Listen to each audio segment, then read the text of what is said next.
It's my favorite series of films. Exactly. That is huge in a show where we talk about Star Wars all the time or whatever. The fact that Alien is your favorite series of films Yeah. is beyond intriguing to me, especially having not seen them. I've seen 3 and 4, which I don't remember. I just knew nothing of these movies other than like stills I'd seen in magazines or books. And a vague cultural knowledge. I mean, my biggest knowledge of like what I knew to come from probably the first Alien was the scene in Spaceballs, Yeah. where John Hurt, where like at a diner and and the alien pops out. I knew it was the actual actor, like John Hurt, like "Hello, my baby, hello, my." Yeah. I really liked the first one. Like I especially liked the first one. Yeah. I had this limited expectation of like what it was specifically going to be like, and I loved how much like it opens up and you see the people all waking up in their sleep pods. There's so much time taken to set a mood and establish the setting, and I loved how I knew Ripley was a key character, but I loved how underplayed that was at first, and then I just sort of fell into it. And I knew it would come back around to her, but I loved how sort of thinking about it, like reverse engineering, like imagining what it would have been like to not know Ridley was going to be the only one to come out of it alive, essentially. They didn't telegraph that at all, that she would even be that important. I loved how that story unfolded and how the characters were they're blue collar workers. That's like they were pissed about not getting their share. Harry Dean Stanton and the other dude, and I just bought it. Like for all the science fictionness of it, it had almost all the realism of 2001, to where I was never distracted by the effects, and I was always engrossed by the story, but in unexpected ways. Like there would be scenes playing out. So there was this other thing too, where I had a vague knowledge of who was in movies. And I realized a few minutes in that I thought Ian Holm was game over. Bill Paxton. Yeah. Because they had like the same buzzed haircut. But I was like, oh, that's not coming to the second one. And like the second one's gonna have fucking Michael Biehn and all this. And I was like, wow, I have so much in store for me. Oh man, so I did enjoy the second, and I could talk about that more, but I was so shocked at how much I appreciated or how surprised I was by how cool the first one was. They would play out these long scenes of like with Ian Holm and Ripley. There's this one scene where like it's just holding on shots of the person, whether they're talking or not, in really unexpected ways for a major motion picture. That's when she are you talking about the scene when she finally confronts him and she's just like, I know what you've been doing? Like, because she's finally like, because once Tom Skerritt dies, she becomes... Also, I was so happy to see Tom Skerritt, and then he was like one of the main characters. Yeah. Fucking, what is he, Viper from Top Gun? Yeah. I'm in. And so once he dies, she's able to she becomes the captain essentially, because she's second in command. Yes. So then she's able to go and get the orders from Mother, who is the AI that's running the mission that they're on, right? Yeah.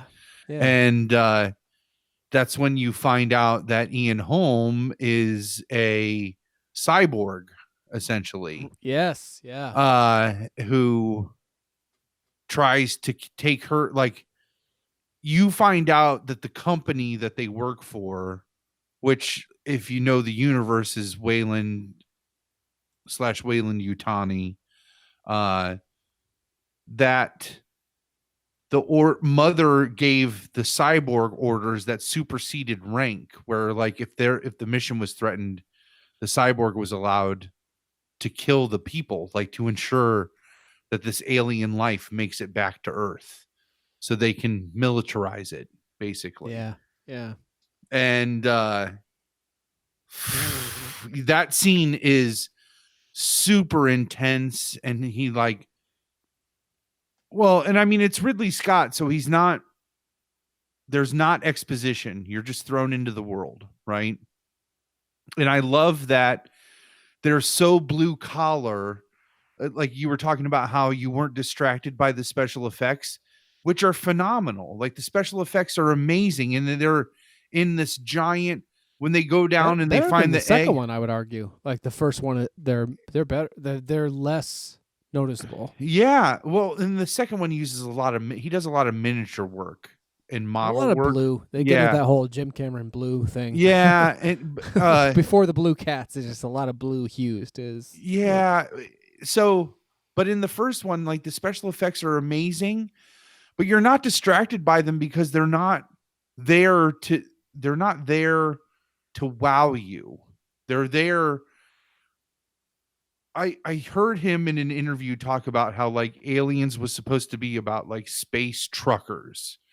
And it's like whenever I heard that, like that just like that made so much sense. They're so blue It collar. did. And so Yeah. like the Yeah. technology is like it's this amazing technology that's able to pick up this distress signal while it's traveling through space, while its whole crew is in hype is in like cryogenic sleep, and like everything's like greasy, like everything has like smudges and Yes. fingerprints on it. You know, where it's like these are blue collar people that are like it looks like the computer that's in your mechanic shop that he looks up parts on, right? Like, you Yeah. know, like I don't know. I just love that attention to detail and how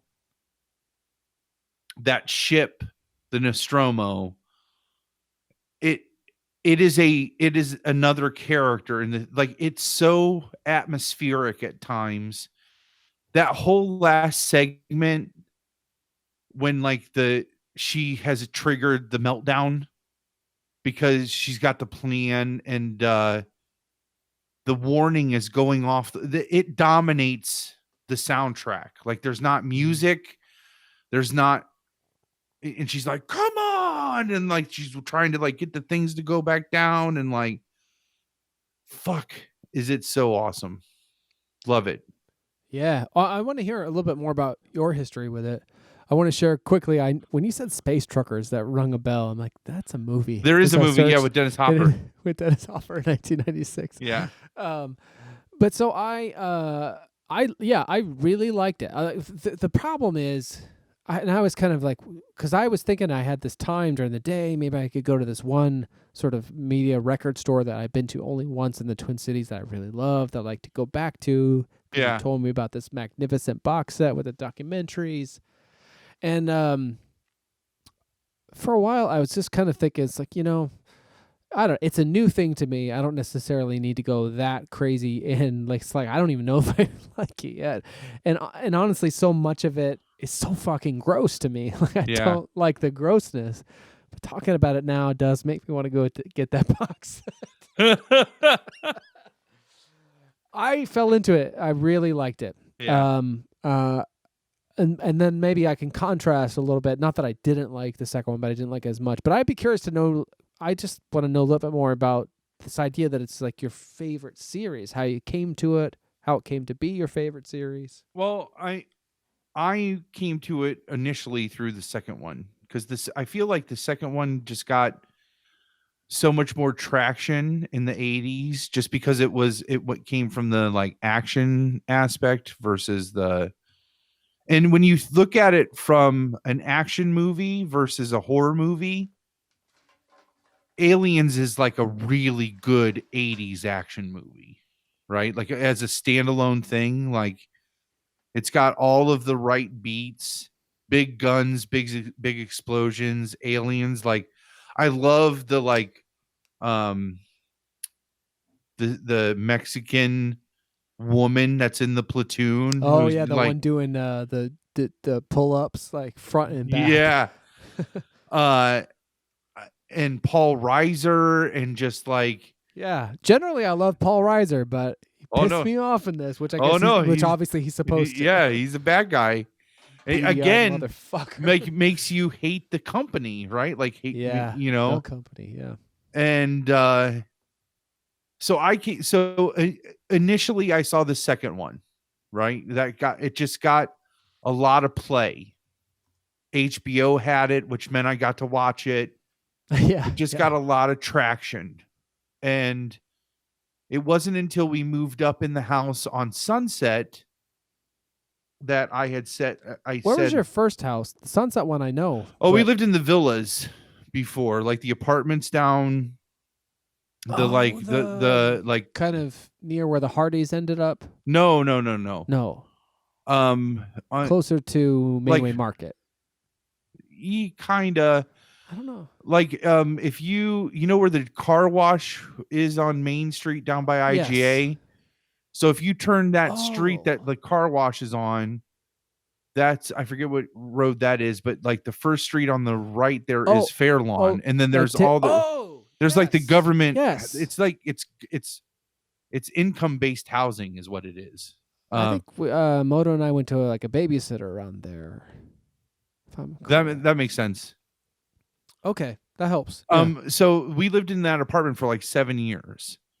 And so when we moved up to the house on Sunset, I remember just like my mom and I used to watch movies. That's like we bonded a lot over movies, and she loved scary movies, right? And so saw a ton of scary movies and romantic comedies. Like like We those were were her destined to be jams. friends. Yeah, like and so like beaches. Gosh, I could tell you all about Oh, beaches. see, I still haven't seen Beaches. I got Oh my own man, romantic comedies. That's not a mother. that's thing. not really a Something I came romantic to my comedy. own. My No, mom, yeah. my mom watched a lot of too. There was a lot of movies in the 70s. I think I talked about this too once or in a couple episodes ago. She watched a lot of like single mom. There was a lot of single mom movies that came out in the 80s, and she watched a ton of like anything that had a single mom in it. She was just like all over it. So um we were in that house on Sunset, and I remember it came up that I had not seen the original Alien. And she's like, "Oh, we should definitely see that." So she like sent me down to rent to one of the 8 video stores in Rittman to rent Do you remember Alien. which one it might have been? Or which Rental year? time down by IGA because it was Sure. just Okay. yeah. Yeah. Went down there and You said that almost like I'd be offended that you didn't go to oh hometown. no. I barely rented from Hometown Video. I mean, that's for the best. That guy was an asshole. Yeah, and it wasn't because of you. It was because of that fucking guy. No, that guy was a dick. And Pioneer was at the wrong end of town compared Oh to where yeah, we were, and Pioneer. Fuck yeah. so I go down, I get Alien, and I remember it's just like this random Saturday afternoon, just watching Alien and just absolutely loving it. Actually, I think that's when I saw the documentary that ended up being on this Alien quadrilogy, where they like went through and talked about each one of the films, and it came up about the original Alien, and I had not seen it, and that's how we watched it.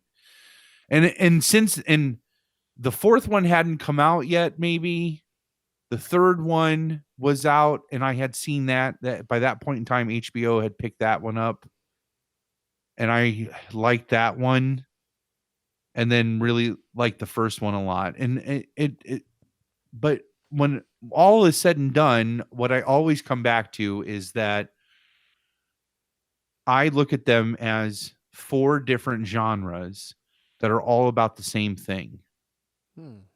So you have the horror movie, you have the action movie, you have the like independent art movie, which is the third one. And then you have the like just I know they're all about aliens in space, but the fourth one is just like a purely science fiction movie. It's about cloning and all it's like super science fiction-y. So I just see them like the first one I really like I don't see it as a science fiction movie. That movie could take like that could be a monster movie that takes place in like an abandoned factory. Just as easily. You know what I mean? Like so I just over time I just really came to really appreciate the whole series as a whole and to appreciate Sigourney Weaver and how she handles that character and how she was able to keep finding motivation to be that character after all these ludicrous.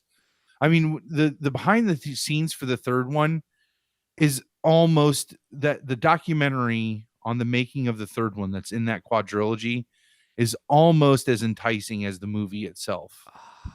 Yeah, Because it's I'm gonna just get like it. the That's so up my alley. Like I I'm gonna get it. there's just like Gotta so see it. much drama, and just because like that was David Fincher's first movie, Yeah, first theatrical film. and they brought him on thinking that they would be able to muscle him in to do it, like the studio hoping that he would just be a pushover. And they had already spent all their money on sets and they didn't have a script. And so like there's stories of him like writing the pages they were going to shoot, like showing up to set, and he had just finished writing the pages they were going to shoot that day. And just like always getting pushback from the studio with what he like them wanting to do things and him saying no, that doesn't fit. And just I mean just horrendous stuff. Two coincidences. One is that just we were talking about the impact of magazines and stuff. I had got an Entertainment Weekly subscription early, like in the 1991, I think. Yeah. So I remember so clearly that cover story with Sigourney Weaver, because it was like she was back. You know, it's like Yeah. it was in 1992, right? That sounds 90, right. Maybe 93. Are we or talking Alien 3? 93. Sure, 93. That's yeah. Oh, that could 92. easily You're be. right. 92. Why do I know this? I wish I knew other things, but this is what I recall. Anyway, but And so I Alien remember Resurrection was 97. yeah, by that point I was watching all Winona Ryder movies, so I saw that one. Yeah. But So you that one. but so there was the Entertainment Weekly connection, but the first theatrical film of this kind of iconic auteur, we were talking about The Elephant Man earlier, was David Lynch's first Hollywood film. Fraught with some peril, but Yeah. not nearly as much as Alien 3. Yeah, I'm gonna have to get that fucking at least rent it somehow, this box set, because I got to see these documentaries. Yeah. I thought I wouldn't care because of the gross stuff. Like I don't care how they did this gross stuff, but I'm ultimately interested in the whole There's thing. all this and there's two versions for each film. There's like What? yeah. There's like the original theatrical version of each one, and then there's like a director's cut, but for that one there's not a director's cut because they For which one? for Alien 3 because they couldn't get Fincher to come back. Because he like tried to Alan Smithy that film. Oh shit! It's also funny because literally came in the mail today. My next after Elephant Man is Dune for David Lynch. Oh yeah, and you did try to Alan Smithy that too. He tried sort of, yeah, and I never saw that, and it's just kind of funny. But so he wouldn't do a director's cut of it. He was just like, "Fuck you guys!" all these years later, kind of like came back together and just put unfinished scenes in, like that the visual effects weren't done yet, to try to just so that they could say there was two versions of that film even. Oh, like to match it with the script or something? No, well, yeah. I mean they were scenes that he just ran out of money. He couldn't finish them. Oh, I guess what I'm asking though, was he involved in the DVD thing? No. But I think like their whole thing was they wanted to be able to market that box set and say there were two versions for every film, because they could get the directors to come back and contribute something to all the other ones, right? Yeah. And they couldn't for 3. So they just cobbled this thing to get like, hey, cobbled is probably too strong a word. If you really are interested in it, it's nice to see the other stuff, like what he had intended to do. I just love that third one. I can't. That's awesome. I don't know what it is that it just has a look to it. I remember that look very clearly. Like to me, later because of The Crow, City of Angels, I know about this, but it's like sodium lighting. It's this kind of jaundiced yellow. Yeah, and vibe that of like street lights. To like to The Crow, to The Matrix, to I feel like City of Lost Children. Oh yeah, I never saw that. I know of it, of course. Those like it kind of just like preceded all of those, where it had that Trent Reznor industrial metal look to it, like black and beiges and muds. Yeah, all but like somehow kind of sexy. yeah, yeah. And so Which, speaking of, like, I'd always heard that about Ripley, and in the first one at the end, she sort of strips down to get in this spacesuit, and I was like, oh, okay. I don't know. And in the second one, I don't know if it's because I was in a theater and it was so crisp and huge. There was definite, like, twice. So often they get these people in their underwear, just like pubic hair poking out of the sides of the bikini underwear, like Ooh, to the point where I was like, "That's aggressive. Is that on purpose?" yeah, Like yeah, yes. because in the first one it didn't really peak, like as though she was like, "I gotta take care of this," so that it's not Well, showing. he's But the James second one, Cameron, she's he's a like, "Hey, man, perfectionist. If you see it on that screen, it's because he wanted you to see it. So he wanted you to see that pubic hair. which one?" James Cameron did. Yeah. Yeah, you must have, but it was bold and it was in your face, and I was like, "All right." Um, so it sounds like you did not have as favorable of an impression with the second one as the first one.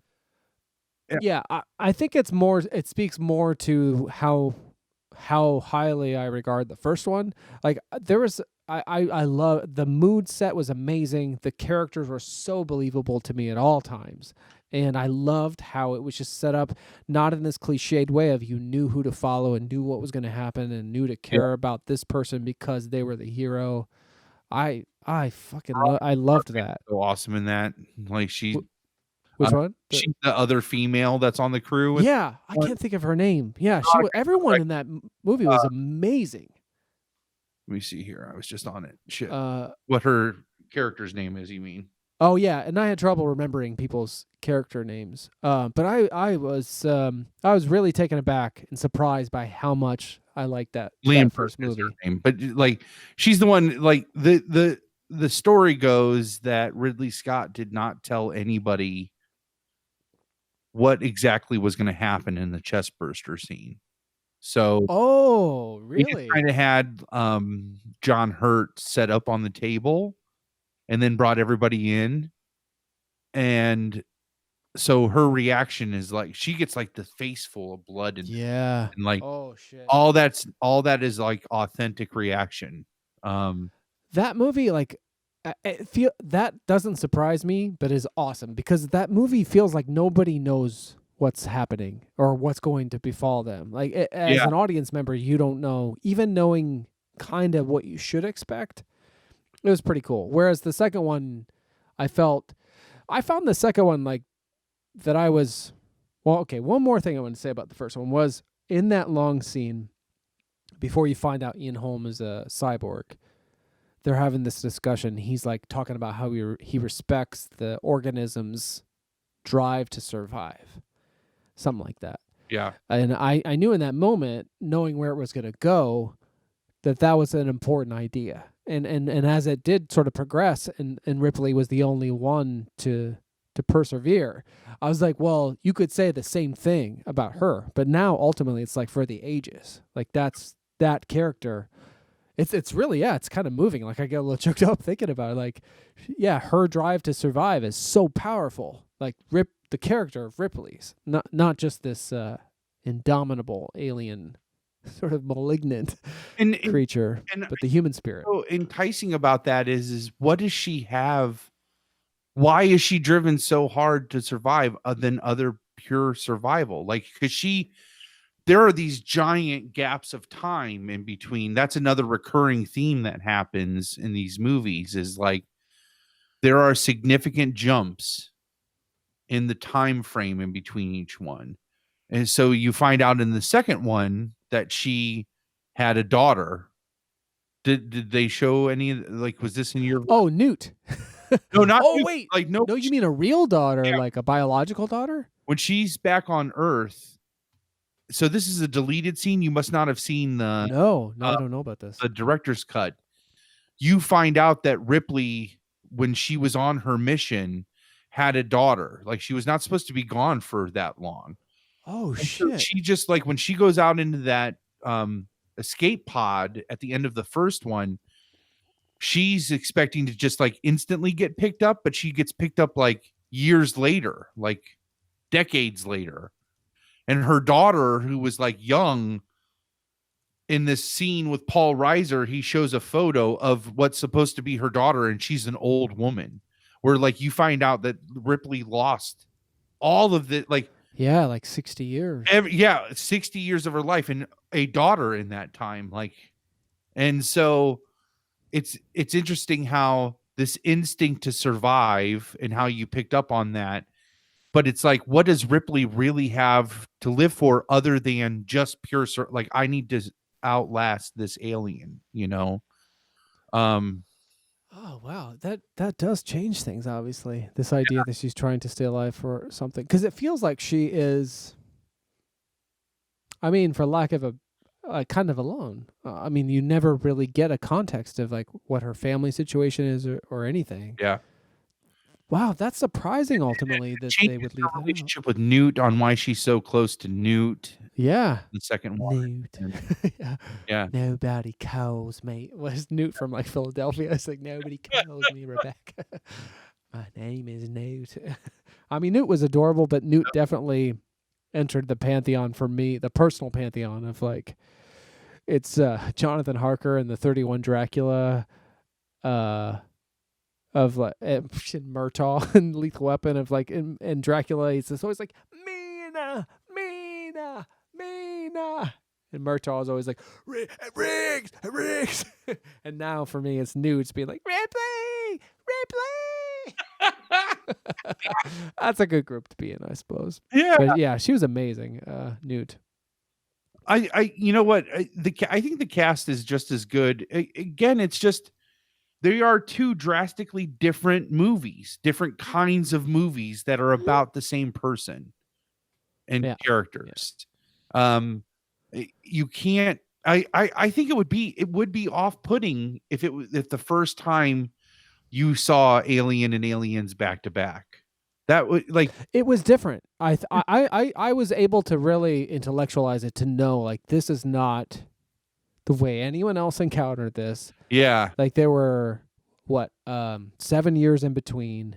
It was like a different time. And I love stuff from the 80s, and I love going back now, like with the Stephen King universe especially. I'm able to some of William Friedkin's work before that and John Carpenter, all the stuff that I missed. Like I love going back to that era. But something about aliens was it was the first time I can think of that I suffered from what I think a lot of folks do that try to go to those movies as an adult for the first time.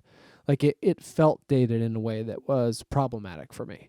Just not in terms of like fuck this movie, but it was just like, oh, I probably would have liked this more had I come to it at a different time. The military the military vibe. Yeah, it was weird.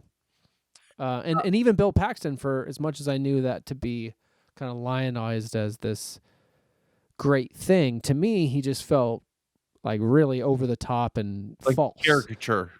And I think all the more so coming from the Ridley Scott movie where everybody felt so true to life, like in this bizarrely science fiction reality. Everybody felt, I mean, you got Harry Dean Stanton, who's never probably acted a false note in his life, and like, but all of these people, like, they just felt so authentic in this, even in this heightened reality. So as soon as you step into the world of 1986, Jim Cameron, I've never said Jim Cameron before tonight, but I keep saying it as though Jim Cameron. Jim Cameron. It's weird too, because I have nothing but love for like the Terminator 2. I fucking love Titanic. Like I got nothing against him, but in contrast, I was surprised that suffered a bit to where I was just like, oh, you guys are just like ham-fisted, except for Michael Biehn, who I love. Michael Biehn. He didn't bother me. He seemed fine. He's Michael Biehn. He's but he's not John. What's his character in Terminator? Yeah, it was really good. I wonder too, like how Paul Reiser, like where does he fit in? Because I didn't know there would be anything but say a space crew. So I was surprised that he was this other thing, and I was like, essentially the project manager that's there to ensure the company's investment. Yeah. their interests. They're And he assures her that thing of like, oh, we're not going to just try to bring it. That was the thing for me, having just come out of the first one, was both the juxtaposition of like the verisimilitude or realism somehow, that first one, with the kind of 80s action movie overblown like characterizations of like big guns and machismo thing. It just threw me off a bit. it's like RoboCop. Like this came out in the mid '80s at the height of like Reaganism. Yeah. So like Yeah. we're at the height of the cold, like of the '80s Cold War. Like the Cold War is like is just about to wind down, but we're still in that weird period. There in the first one, I felt like that corporate. This is what corporate wants us to do. Like it's in our contracts. The corporatism is as far as it's in the contract that you signed that said if there's any chance of encountering alien life, you'll do it. Well, I'm not going to do it unless we increase our shares. Yeah. Well, then you're going to forfeit all of your shares if you're not going to do this. Well, then I guess we're going to go. Like that was the extent of the Yeah. corporatism, right? Which that one, it's just helpful to kind of propel the plot. Like you need that thing Yeah, to get to where you need to go but for this that first one. from the I think feel like this one was they really hammered in that idea of the company as like a commentary on like the corporatism of the '80s, like the same way that RoboCop did it. Like they did it in a much more satirical way with those commercials and all that stuff. Um, but I think that is a common thing just from the '80s, just because big business became big business. I feel like in the '80s. Yeah, and the same with sequels. That's what I was starting to think about. Was this was the first time that it was able to be brought into focus for me in a not be clouded by nostalgia of how most sequels are essentially remakes. Yeah, And I think if you love that world and you want to stay in it, of course you want a Lethal Weapon 4 or whatever. I mean, if you're me, but I was I was finding myself like my thoughts drifting off to like, oh, these first movies, when they're first discovering these things and first kind of unpacking this successful formula, it is a new thing. But once that formula exists, you have to replicate it. right. And that that can sometimes yield very interesting things, but also a lot of times is